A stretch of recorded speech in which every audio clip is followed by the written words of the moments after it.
Bismillahirrahmanirrahim. Assalamu alaykum, hörmətli görürmənlər. Həftəlik mühim xəbərlər proqramımızı görüşünlərlə qarşıladığımız mən Abdullah Yalqın. Qadirli görürmənlərimiz, bugün 2025-ci il 23 fevral yekşənbə. Hər yekşənbə günü ətdigəndə bir həftə cərəyanında vətənimiz Şərq Türkistan və dünya gün tərtibidəki ən mühim xəbərlərini qısqa analiz qan şəkildə huzuruna sunub kilovatımız. Qınımdaqda aldı bilən bu həftəlik xəbərlərimizin mavzularına göz yürütüb ötəyli. Xitay Uyğur ayollarını Xitaylar bilan məcburi toy qilishga təşkilləməkdə. Tayland Sot Məhkəməsi Uyğurlar haqqında isbat anlaş yığını ötküzdü. Özbekistan xalqı Xitayğa narazılığını bildirdi. Dağlıq futbolcu Məsud Özil'nin sözləri Uyğurlarını qayta hayacanlandırdı. Amerika Tayvanın müstəqilliyi məsələsində pozisiyasını özgərtdi. Maşinroy atalmış Cumhuriyet Milleti ortak gövdesi ibaresini kayıt təkitledi. Ve Amerika Xitay'daki xadimlerini 10% qısqartışını planladı. Demek ki bu haftadaki xəbərlərimiz bunlardan ibaret. Qanundaqda birinci xəbərdən başlayıb görüb ötəydi. Xitay Uyğur ayollarını Xitaylar bilan məcburi toy qilishga təşkilləməkdə. Qadirli görürmənlərimiz, əlbəttə bu namussuz təcavüzçülərninki vətənimizdə hiç qandaq bir işğaliyyətçi qılmaydigan bu pəskəşlikni qılıbatqanlıqıga və künsiri küçəytibatqanlıqıga şahid buluvatımız. İctimai fikir vasitədə çıxıbatqan bu bətbəşiri sürətlə qızlarımızın qaysı halətdə qandaq məcburlanıbatqanlıqı insan təbiətiga zid bu işlərini qilishqa məcbur qılıbatqanlıqı bulup mu lager siyasetin ki nayeti köp aldığımız uçuraydıgan bulup kaldı. Elbette bu bütün milletimiz için iğir bir facia. Bu gün sırı Xitay bunu bütünlay xuddi iki millet yani Uygur Xitay arısı da normal 101 vatkan hadiste görüştüş için. Xitay'nın özününki kulunun mecburleşi ve Xitay'nın kulu bağ işkellikini inkar kılış için bütün təşviqatını qılıvatıdı.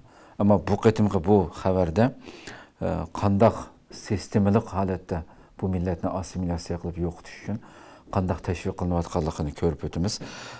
Bu şu ictimai fikir vasitəsilə tarqalğan sırlarda mesela Xitay rejiminki şu Uyğur xalqını assimilasiya qılıb yox düşün cinayətinin bir qismi üstüdə məcburlaş sisteməsini bir tutaş icra qılıvatqanlığı yani Uyğurlarınki Uyğur qız ayollarını Xitayğa toy qilishqa Xitay bilan toy qilishqa məcburlash nöqtəsidir.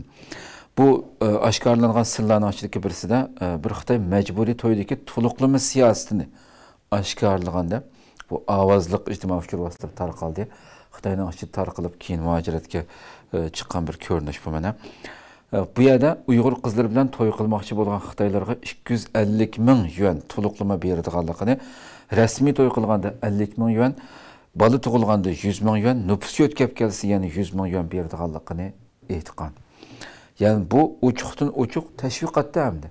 Mana şunda qısan kömüdükmü nurgun bizim vətəndəki bu Xitayның siyasətiga maslaşıb atqan namussuz bizning milletinin açıdan manqurtlaşıb Xitayğa setilgan bu məxluqların şirkət sübutida nurgun nəslərini eçib Xitay şu ərlərini Xitay ölkələrdən çağırıb atqanlığını, ictimai fikir vasitəsilə köpləb taqib atqanlığını görüyatımız. Mana bu əmdə pul verib durub alısa məndə də bunun usulunu qarab qaydı. Yana birisində Uyğur qızlar bilan toy qılğan Xitaylarga 40.000 yuandan 50.000 yuangacha tuluqlama berilgandan sırt 45-50.000gacha yəni 4 hektar ətrafında terilği yer, 50 tuyaq qoy berdiganlığı, ondan başqa nüfusni tez sürətdə ötkəb kelishiga yordam qildiganlığı aşkarlanğan. Məlum buluşca bu hatta ki bir vilayet bilan yani bir vilayetning Uyğur qızlar bilan toy qilgan Xitaylarga berilgan mukofot sommasi ve maddi buyumlar o'xshamaydiganligi ham bildirildi bu xabarlarda. O'ylab qo'yaylik. Yani hozir xuddi bir-birisi bilan musobaqalashib, har birisi farqli holatda men agar toy qilsam, Xitoy toy qilsam, shu Xitoylarga berilgan pullar.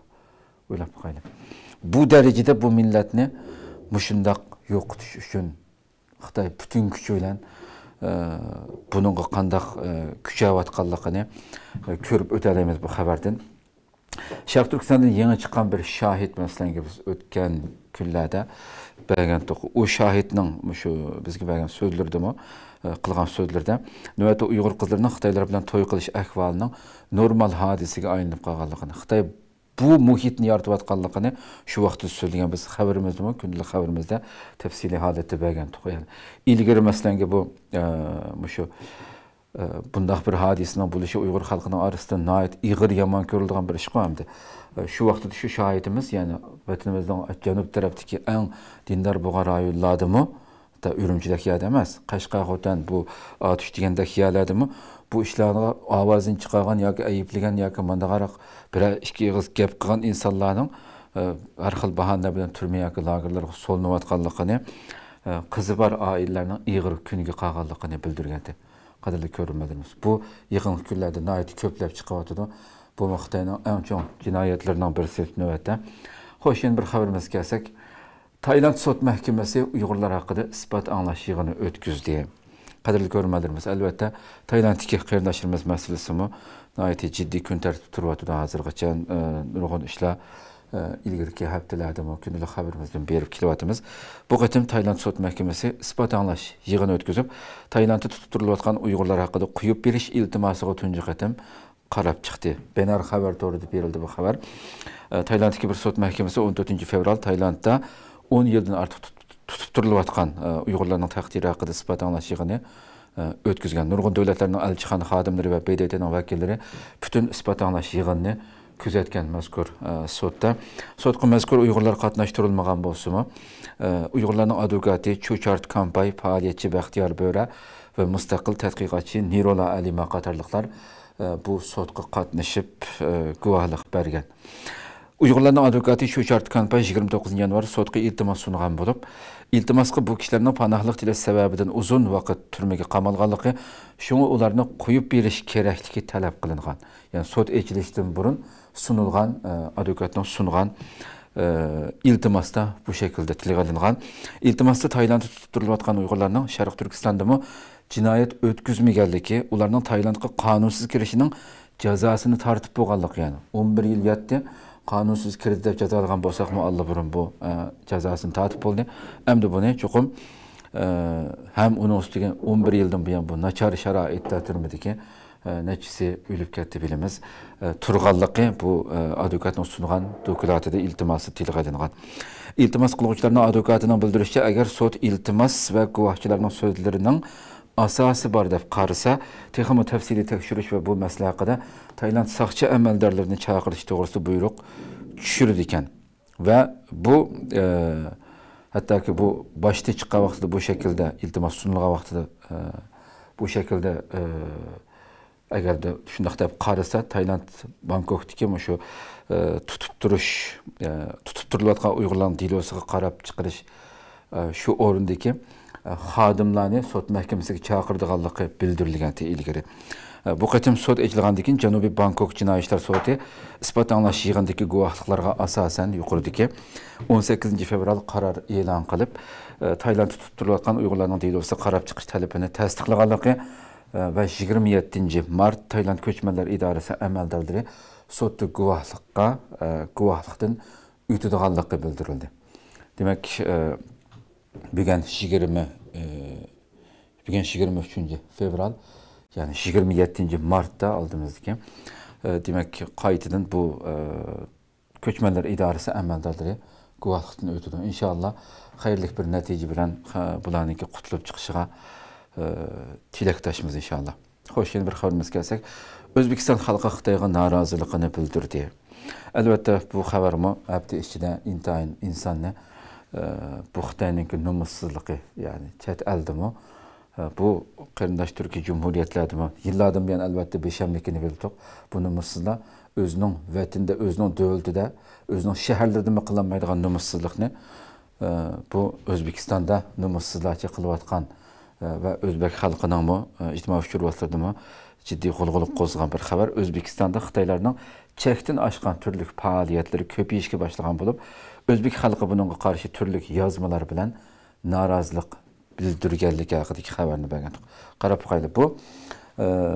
Bu shu O'zbekistonning xabarlarida mushriklar Toshkentda mavzuliq bir yozmada birlikte berilgan ko'rinishlar.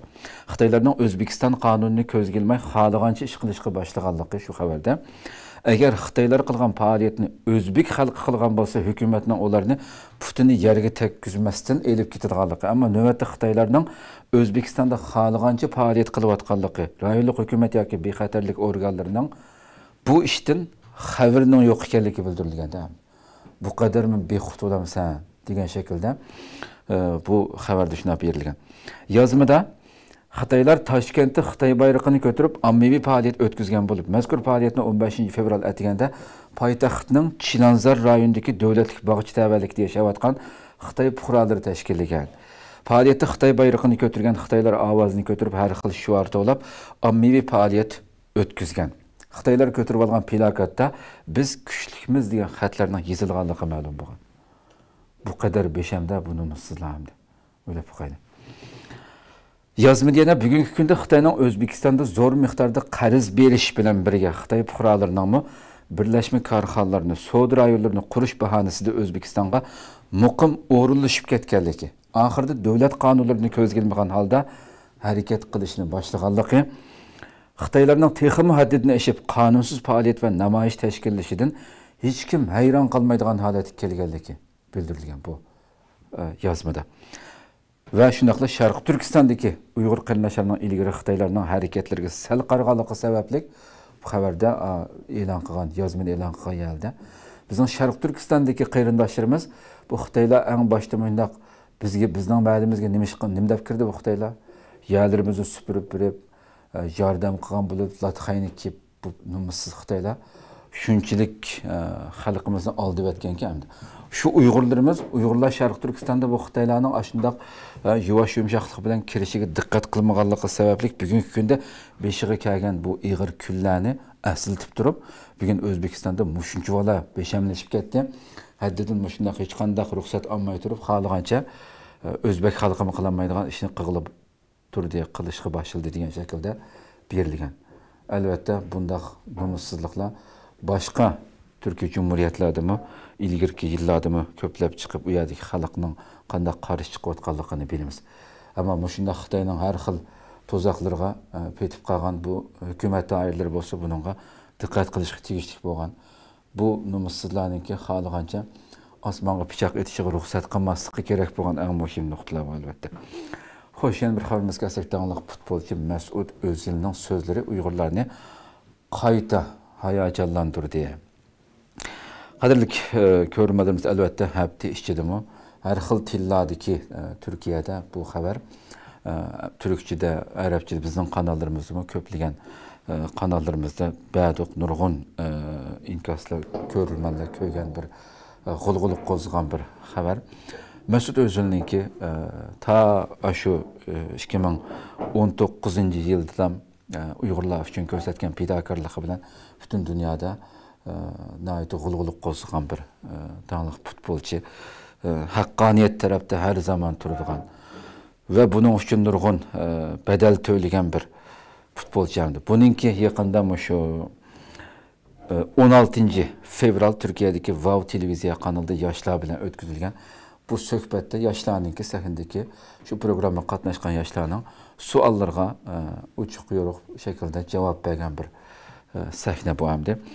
Bu yerdeki televiziyada bu program bo'lgandan keyin nurg'un masalalar so'raldi. Shuning ichida albatta program jarayonida Uyg'urlar haqida bir qancha qatim so'z tilg'anib o'tildi. Ammo bir qizninki bu program jarayonida bir savoli bilan buningga bergan javobi haqiqatan bütün muajiratdagi Uyg'ur xalqimizni ham, Türklarni ham nayeti hem faxrlandirgan hem maşallah digizgen bir söz bu cevap. Sualda şuna deydi ki futbolculuk hayatınızda nurgulluğun fidakarlık görsettiniz. Bu fidakarlıklardan içinde en çoğu qaysı idi? O fidakarlığınızga erzidi dep qaramsız degan dep sual sordu. Onun nima dep cevap verdi? O cevabı da fidakarlık şundaq başlandı. Avazımni götürdüm. Uygurlar için Xitoyga qarshi chiqdim ve bu sebeple Xitoyda cheklandim. İsmim o'chirildi. Bu nomussiz Xitoylar şu vaqtida hatta bütün oyun hallardaki oyunning ichidagi nimalarni tatib cheklab o'tgan qo'yamdi. Şu vaqtlarda xabar berdim. Xitoyga bora olmayman. Bu ishning beshi shunday boshlandi deb javob berdi. Chunki ijtimoiy uchur vositalarida kuchlik va tunilgan biri bo'lganligim uchun Uyg'urlar haqida uchur ham baharladim.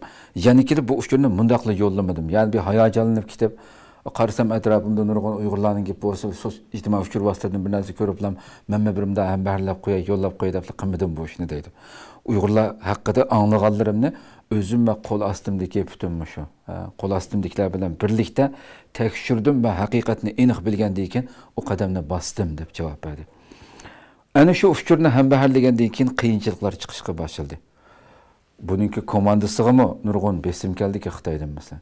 Shuning bilan bu qiyinchiliklar chiqishga boshladi va komanda a'zolari sirtiga chiqarib o'tish bularniki bir qancha sanab o'tdi. Komanda a'zolari sirtiga chiqarib o'tish, yolg'iz mashq qilish degandek uning o'zininki komandadagi boshqa to'pchilar bilan emas, yolg'iz mashq. Ya'ni har xil chat yaklash bu boshladi. Albatta ternirim chandurmaslik uchun yaxshi so'zlarni qilishga tirishadi. Lekin men ishning orqasida nimalarning bo'layotganligini hammani bilib turadim dedim. Ya'ni mushundaq ishlarga uchrashga boshladim. Ammo deganimdek muhim bo'lgani mening bir vaqt muhim bo'lgani mening har vaqt bir maydonim bor. Men buni kishilarning qara shuningga maşallah deb Uyg'urlarning yanında turib ketdi deb meni maqtab qo'yish uchun asla bunday qilmadim dedim. Buning uchun qilmadim. Nima uchun qildim? O'z vijdonim uchun qildim. Helim yaxshi qilibdiman. Agar vaqtni keyniga qaytarib bo'lsa, yana qiladim, hattoki teximi ig'rini qiladim deb javob berdi.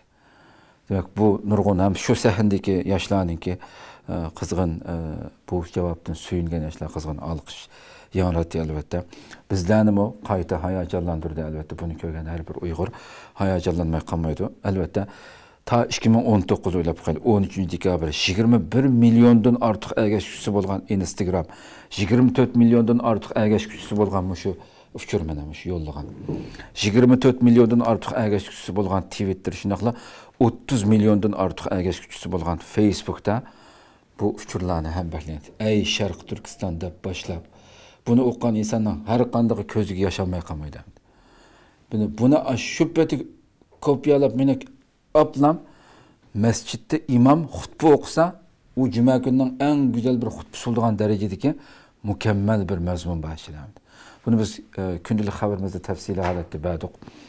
Uni albatta ko'rmagan qarindoshlarimiz bo'lsa, qayta bir o'qib chiqishini tavsiya qilamiz. Vaqt e'tibori bilan buni takror qilmayman. Bu uchur e'lon qilingandan keyin o'ylab boqaylik. Ya'ni necha davlatning nufusiga teng ergashuvchisi bor buning butun bu 3 ijtimoiy uchur vositasida. Buni e'lon qilgandan keyin butun chet ellik arab dunyosi, islom dunyosimi, chunki buni bak yaxshi ko'rdi. Nurg'un taniq futbolchi bo'lgandan keyin buning ham baharlagan bu uchurni qayta ham baharlab nurg'un Mahir Zeyndan tatib shu vaqtda masalan buni qo'llab, uchur ham baharlab degandek bir necha soatning ichida bu pur ketgan dunyo hamdi. Ve nurg'un dunyodagi nüfuzlu xabar kanallarımı buningki uchurini xabarlashtirib berganda shu vaqtida. Demak, shunda darajada hattoki shu vaqtdagi Amerika tashqi ishlar ministri Mike Pompeo Twitter hisobida maxsus uchur ham berlab uning bu jasoratini olqishlagandi. Xitoy buni, Xitoy Kommunist partiyasi buni Mas'ud O'zilni cheklay olishi mumkin Xitoyda, ammo bu haqiqatni hargiz yapolmaydigan mazmunda. Demek bu şekildeki elbette tekrar qayta teşekkür ettiğimiz bunundaki her zaman adaletine yeni tuğan kahramanlarımızı Mesut Özil'ni. Uygur halkı asla unutmaydı bunun okşaş milyonlarca bedel töldü demdi. Öyle bakaydı yani. Şu sebepten şu kadem bilen hatta futbol hayatını ahırlaştı ya. Keyin Türkiye'ye kelgan bo'ldi. Aşı derecede bedel to'lagan bo'lsam, shunchalar ish bo'lib ketgandan keyin, ya'ni qashki qilmagan bo'lsam deb ikkinib qolmay, yana qaytirg'il bo'lsa, uningdan ig'irini qilatdim deb javob beradigan mushundaq maydon egasi bo'lish kerak aslida. Har bir musulmon. Xo'sh, yana bir xabarimizga kelsak, Amerika Tayvanning mustaqilligi masalasida pozitsiyasini o'zgartdi. Xo'sh, bu masala albatta Xitoyni jiddiy chichanishtirgan bir xabar bu haftadaki Amerika hükümeti organ tor betideki Tayvan'ın müstakilliğini qo'llamaymiz degan so'zni o'chirib o'tgan bo'lib, Tayvan hukumatı bununğa rahmetini bildirdi albatta. Xitoy bo'lsa Chichangshini. Al Jazeera kanalının 17 fevralda bergan xabari Amerika Tashqi ishlar ministrligi organ to'rbetidagi Tayvanga aloqador bayonlarni yangilab, Tayvanning mustaqilligini qo'llamaymiz degan iborani o'chirib o'tgan. Bu qatimki yangilashda Tayvanning xalqaro tashkilotlarga qatnashish huquqi borligi alohida ta'kidlanish bilan birga Xitoy bilan bo'lgan talash-tortishlarni tinch yo'l bilan hal qilish kerakligi qayd qilingan. Kechiringlar. Bu yangilikni e'lon qilgan bayonotchi buning normal yangilanish ekanligini, aslidagi talab bo'yicha Amerikaning bir Xitoy siyosatida ching turadiganligini qayta ta'kidlaydiganligini hamda navbatdagi vaziyatni bir taraflama o'zgartirishga qarshi turadiganligini bildirgan. Tahlilchilarning aytishicha, bu o'zgarishlar Amerikaning Tayvan masalasi haqida Xitoyga bergan muhim signali deb tahlilchilar bunday shaklda tahlil qilgan. Tayvan amaldorlari bu o'zgarishni qarshi olgan va bu yangilikni Amerika bilan kuchlik hamkorlik munosabatining belgisi deb qaragan. Xitoy Tashqi ishlar ministrligi bayonotchisi Go Jiakun 17 fevral bu haqda ifoda bildirib, Amerika hukumatining aloqador o'zgartish harakatining amaliyotda Tayvan masalasidagi chekinish ekanligi, atalmish bir Xitoy siyosatiga va xalqaro qonunlarga zid ekanligi, Tayvan mustaqil chiqishlariga xato signal beradiganligi degandek, har doim bu o'ringa kim chiqsa chiqsin, o'xshash so'zlarni jo'ylaydigandir. O'xshash so'zlar bilan, ya'ni shu chanshib quruq gap satdi deydi. Xo'sh, yana bir xabarimizga kelsak. Maşungri atalmış Cumhur milleti ortak gavdisi ibarasini qayta ta'kidladi. Bu numussiz Xitoylar ya bunundan zerikmedi, bu so'zlama shu Cumhur milleti ortak gavdisi milletler ittifaqlıq o bu degan. Bu safsatidan ya zerikmedi, ya to'ymadi. Bu Xitoylar mı anglab mı zerikmedi, quruq gapni qilaveribmi? Hech qachon ya numus qilishni bilmadi hamdi. Bilmaydi albatta. O'xshash shaklda ta'kidlayotdi. Nagi bo'lsa shu quruq gapni setyotdi. Bastirish, bu jinoyatlar uzluksiz davom qilyotdi, qadrli ko'ruvchilarimiz. Bu atalmish Uyg'ur Avtonom rayonining sekretari Xi Jinping'ninki vatanimizdagi o'ng qo'lidan bu maxluq 17 fevral Bugur nahiyasi Korli shahri va diviziya rayoniga berib, atalmish Cumhur milleti o'rtaq gavdasi qurilishini olg'i siljitishga kuchash kerak deb yana u yerda tekshirishdi bo'lgan. Bu xabar Xitoy tashviqot organi to'g'rida berildi albatta. Bugur nahiyasi Korli shahri qatorli joylarni tekshirganda, mush tekshirish jarayonida Sharq Turkiston vaziyatining davomli chinitildiganligiga ishorat qilib, yana shu yuqori degan biz og'zimizga olsak ko'nglimizni elishtirgan bu so'zlarni o'xshash shaklda Xitoyning qanday amaldori chiqsa shuni deydi. Yani har qaysi millatlar aralashish, almashtirish, yo'g'rilishdan iborat. Nega yo'g'rildi? Og'zimni buzaytman lekin bu qadar numussiz hamdi. Yana bu Maşungri Bugur nahiyasida joylashgan Xitoy neft ximiya sanoati guruhi G'arbiy Shimol neftligi shu neftliginiki sho'ba shirkatini tekshirgan bo'lib, o'xshashlar bu yerdami? Bu neftlikka kiribmi? Har millat ommasidan aralashish, almashtirish, yo'g'rilishni har taraflama ilgari surdi. Bu numussizlar mishaga agarda mishaga kirib, ular hamda rasmi bu qadar numussiz ekan. Bu yerda hech bo'lmasa agar 1000 odam ishlayotgan bo'lsa bu neftlikda, agar 4-500 Uyg'ur ishlaydi degan bo'lsa, ma gapni desin. G'ing Xitoyda ham bunday yerning har qandaqida balkim barmoq bilan sanoqchilik Uyg'ur bo'lishi mumkin. Butunlay Xitoy, oqqun Xitoylar hamdi. Bu Xitoylarning orasiga kirib, bu safsatini sotadi. Har millat ommasining aralashish, almashtirish, yo'g'ilish. Bu qadar numussiz hamdi bular. Xizmat ishlayman deb bu yerda bunda o'rinlarga Uyg'urninki xil-xil yerda o'qib kelgan Uyg'urlarmi? Bunda neft rayon, boylik chiqayotgan rayonga xil-xil unvoni va Uyg'urma kirib 70 qatim yo'l menib kirishimi ta'sir rayonlar bular. Butunlay o'zining Xitoylarini yerlashtiradigan yerlarda bu hamda. Bu darajada numussiz. Demak, yani bu o'xshash nega shu Bugurda olsun, mayli nimada olsun ziyorat qilgan butun bu yerlarning hammasida o'xshash safsata, yani har millat ham millatni aralashtirib yo'g'irishimiz kerak. Yani ximiya yo'g'irgandek yo'g'irib o'taylik deyapti buni musulmonlar. Demek yani bu insan bunu okusa da günlük haberimizin tafsilatı bağlık. Yani her kuruğa mingni tillab turib o'qiydigan iboralardi. Qani qachongacha bu şekilde devamlı şu. Bunu sizlarniki bu safsatları ko'ramiz. Amerika Xitoydagi xodimlarni 10% qisqartishni planladi. Bu xabarmi albatta yeni Trump chiqqandan keyingi her kundagidek Xitoy Amerika munosabatidagi o'zgarib turayotgan yangiliklarning birisi desak bo'ldi. Amerika hukumati Xitoyda tashqi ishlar xizmatini qilayotgan xodimlarni 10% qisqartishni planlaganligini e'lon qildi. Amerika Xitoydagi diplomatiya xodimlarini 10%ga yaqin qisqartirgan bo'lib, bu Beijingdagi elchixona hamda Guangzhou, Shanxay, Shenyang, Wuhan va Hong Kongdagi konsulxonalarga ta'sir ko'rsatadigan hamda bu plan, bu qaror.